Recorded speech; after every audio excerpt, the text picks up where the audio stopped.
Lantaran episode terakhir dimulai saat Tamana mengatakan pada Miti untuk tidak menangis, segalanya akan baik-baik saja. Setelah aku pergi dari sini, Rani Didi tidak akan marah dan juga apakah Parima ku akan menangis. Miti terlihat menangis. Akas duduk di sebelah putriku.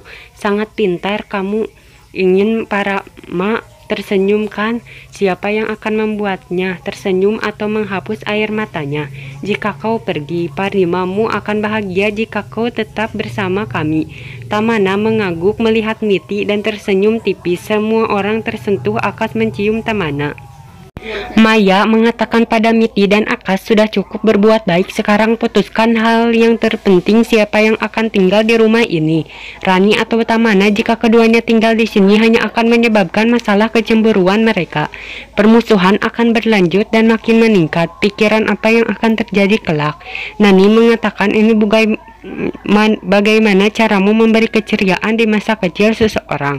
Aku juga pernah melakukan hal yang sama dengan apa yang kau lakukan saat ini. Beberapa tahun yang lalu aku menerima hari ini bahwa ini semua adalah kesalahanku. Saat ini Miti berdiri di tempat yang sama di mana Damini dulu berada. Kau berada di tempatku. Anak-anak hanya mempelajari apa yang diajari kepada mereka atau apapun yang dibentuk oleh orang tua. Melihat Miti hari ini, aku berharap bagaimana aku mendorong Tapu menuju kemarahan dan kebencian, segalanya akan berbeda hari ini. Damini melipat tangannya kepada Nani. Dia berkata, aku tahu betapa sulit yang Damini lalui dalam hidupnya. Aku tidak pernah melihat kecemburuan di depan mataku sendiri. Aku hanya melihat kecemburuan dan kebencian di hatimuku. Untungnya anak-anak lebih dewasa dari kita. Mereka, para ibu Tapasya dan Ica, menangani mereka dengan kedewasaan dan membuat mereka mengerti. Mungkin inilah yang membuat Miti dan Mukta tidak saling membenci. Maya mengatakan keduanya tidak dalam situasi yang sama. Namun Nani menyanggah hal yang sama terulang hari ini. Perbedaannya hanya saat itu ku satu-satunya yang memulai semuanya. Dan saat ini jika hari ini kau menerima gadis ini, maka Rani tidak akan berani melakukan hal yang salah. Jika kita juga berusaha menghapus perbedaan ini, maka semua masalah akan hilang. Dengan demikian kisah Utaran tidak terulang di generasi yang baru. Dia melingkarkan tangannya ke Maya, memintanya untuk memahami anak-anak. Bakiram dan Rakhe Damini juga meminta Maya untuk tidak membiarkan keluarganya hancur seperti ini. Masih ada waktu, satukan semua pecahan sekarang. Maya mengatakan dia mendengar bahwa darah semua orang merah. Dia memanggil Tamana yang berada di dekatnya dan mengucapkan selamat ulang tahun. Kau juga cucuku sekarang. Tinggallah bersama kami. Semua orang lega mendengar kata itu darinya. Miti tersenyum berpikir bahwa mulai saat ini tidak akan sulit untuk membuat Rani mengerti. Akas mempunyai ide. Akas mendatangi kamar Rani. Dia duduk di lantai di samping Rani. Ada telepon untukmu. Dia menolak untuk bicara kepada siapapun, namun dia mengatakan, mungkin kau mau bicara dengan si penelepon, coba lihat dulu.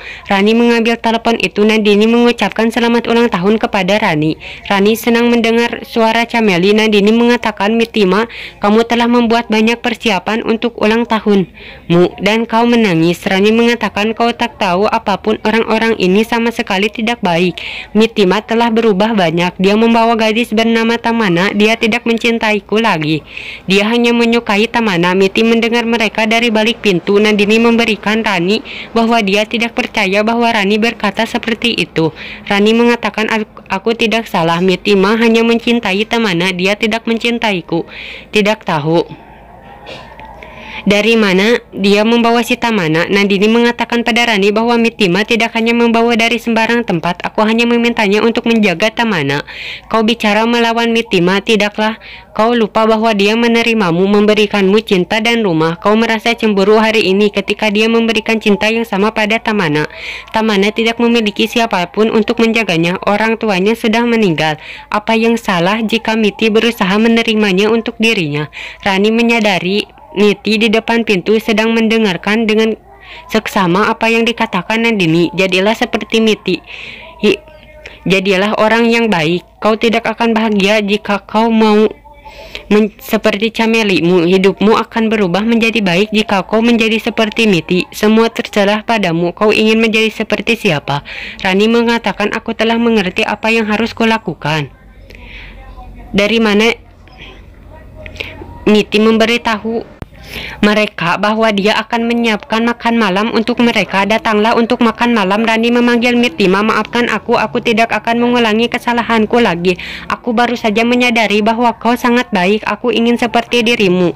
Kau terlalu baik. Aku minta maaf. Tolong maafkan aku. Rani menyentuh kaki Miti, namun Miti menghentikannya. Kau adalah putriku. Kau tidak perlu menyentuh kakiku lagi, dan kau sudah tidak perlu meminta maaf. Sudah cukup kau menyadari kesalahanmu. Rani setuju dan mengatakan maaf kepada Tamana juga. Datanglah, kami akan pergi untuk bicara padanya. Miti mengangguk.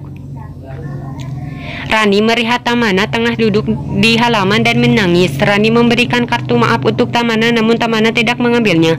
Kemudian Rani membuka kartu untuknya. Dalam kartu dia meminta Tamana untuk memaafkan dirinya. Rani Didi senyum tersungging ari wajah Tamana. Rani mengatakan maaf kepadanya. Tamana juga mengatakan maaf kepadanya karena telah merusak acara ulang tahunnya.